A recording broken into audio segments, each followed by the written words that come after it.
human voice. It's the instrument we all play.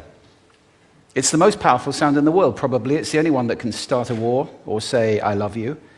And yet many people have the experience that when they speak, people don't listen to them. Why is that?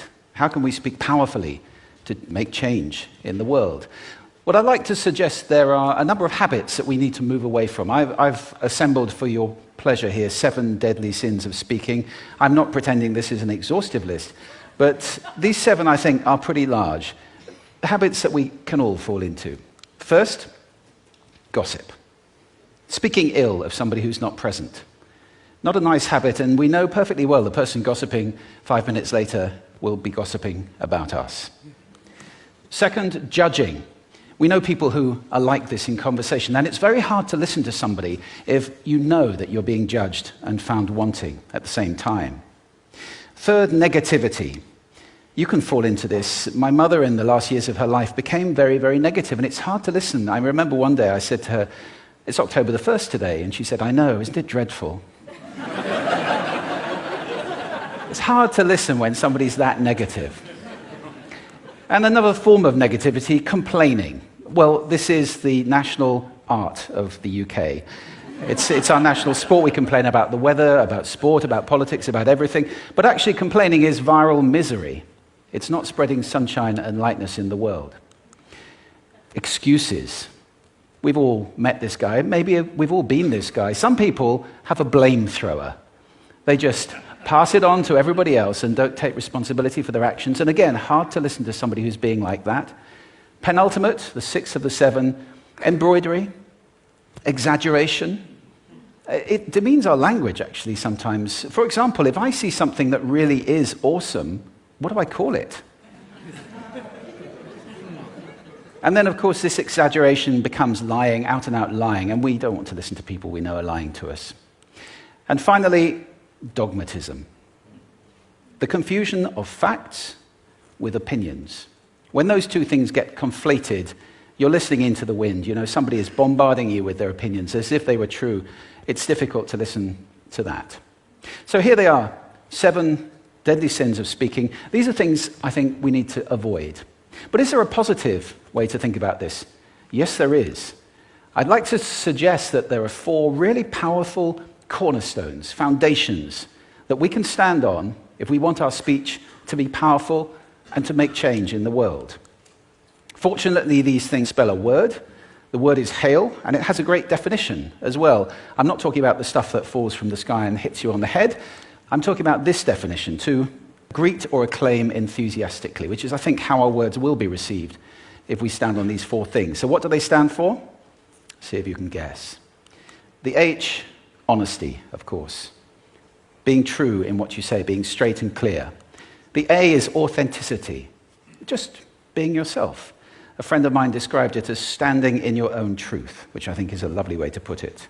The I is integrity, being your word, actually doing what you say, and being somebody people can trust. And the L is love. I don't mean romantic love, but I do mean wishing people well. For 2 reasons. First of all, I think absolute honesty may not be what we want. I mean, my goodness, you look ugly this morning. Perhaps that's not necessary. Tempered with love, of course, honesty is a great thing. But also, if you're really wishing somebody well, it's very hard to judge them at the same time. I'm not even sure you can do those 2 things simultaneously. So hail. Also, now that's what you say, and it's like the old song, it is what you say, it's also the way that you say it. You have an amazing toolbox. This instrument is incredible, and yet this is a toolbox that very few people have ever opened. I'd like to have a little rummage in there with you now, and just pull a few tools out that you might like to take away and play with, which will increase the power of your speaking. Register, for example. Now, falsetto register may not be very useful most of the time, but there's a register in between. I'm not going to get very technical about this for any of you who are voice coaches. You can locate your voice, however. So if I talk up here in my nose, you can hear the difference. If I go down here in my throat, which is where most of us speak from most of the time, but if you want weight, you need to go down here to the chest. You hear the difference? We vote for politicians with lower voices. It's true, because we associate depth with power and with authority. That's register. Then we have timbre. It's the way your voice feels. Again, the research shows that we prefer voices which are rich, smooth, warm, like hot chocolate. Well, if that's not you, that's not the end of the world, because you can train. Go get a voice coach. And there are amazing things you can do with breathing, with posture, and with exercises to improve the timbre of your voice. Then prosody. I love prosody. This is the sing-song, the meta-language that we use in order to impart meaning. It's route one for meaning in conversation. People who speak all on one note are really quite hard to listen to if they don't have any prosody at all. That's where the word monotonic comes from, or monotonous, monotone. Also, we have repetitive prosody now coming in, where every sentence ends as if it were a question, when it's actually not a question, it's a statement. And if you repeat that one over and over, it's actually restricting your ability to communicate through prosody, which I think is a shame. So let's try and break that habit. Pace. I can get very, very excited by saying something really, really quickly, or I can slow right down to emphasize. And at the end of that, of course, is our old friend, silence. There's nothing wrong with a bit of silence in a talk, is there? We don't have to fill it with ums and ahs. It can be very powerful.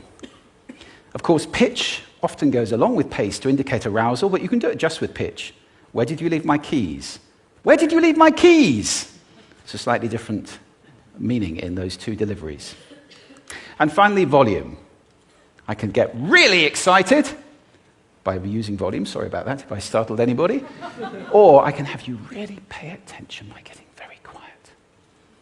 Some people broadcast the whole time. Try not to do that. That's called sodcasting.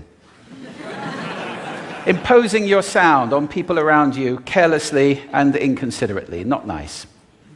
Of course, where this all comes into play most of all is when you've got something really important to do. It might be standing on a stage like this and giving a talk to people. It might be proposing marriage, asking for a raise, a wedding speech, whatever it is. If it's really important, you owe it to yourself to look at this toolbox and the engine that it's going to work on. And no engine works well without being warmed up. Warm up your voice. Actually, let me show you how to do that. Would you all like to stand up for a moment? I'm going to show you the 6 vocal warm-up exercises that I do before every talk I ever do. Anytime you're going to talk to anybody important, do these. First, arms up, deep breath in, and sigh out, like that. One more time. Very good. Now we're going to warm up our lips, and we're going to go bop, bop, bop, bop, bop, bop, bop, bop. Very good. And now, just like when you were a kid. Now your lips should be coming alive. We're going to do the tongue next with exaggerated la, la, la, la, la, la, la, la, la. Beautiful. You're getting really good at this. And then roll an R. That's like champagne for the tongue. Finally, and if I can only do one, the pros call this the siren. It's really good. It starts with we and goes to or. The we is high, the or is low. So you go wee, or, wee. Fantastic. Give yourselves a round of applause. Take a seat. Thank you. Next time you speak, do those in advance. Now, let me just put this in context to close. This is a serious point here. This is where we are now, right? We speak not very well into people who simply aren't listening in an environment that's all about noise and bad acoustics. I have talked about that on this stage in different phases. What would the world be like if we were speaking powerfully to people who are listening consciously in environments which were actually fit for purpose? Or to make that a bit larger, what would the world be like if we were creating sound consciously and consuming sound consciously and designing all our environments consciously for sound? That would be a world that does sound beautiful, and one where understanding would be the norm. And that is an idea worth spreading. Thank you. Thank you.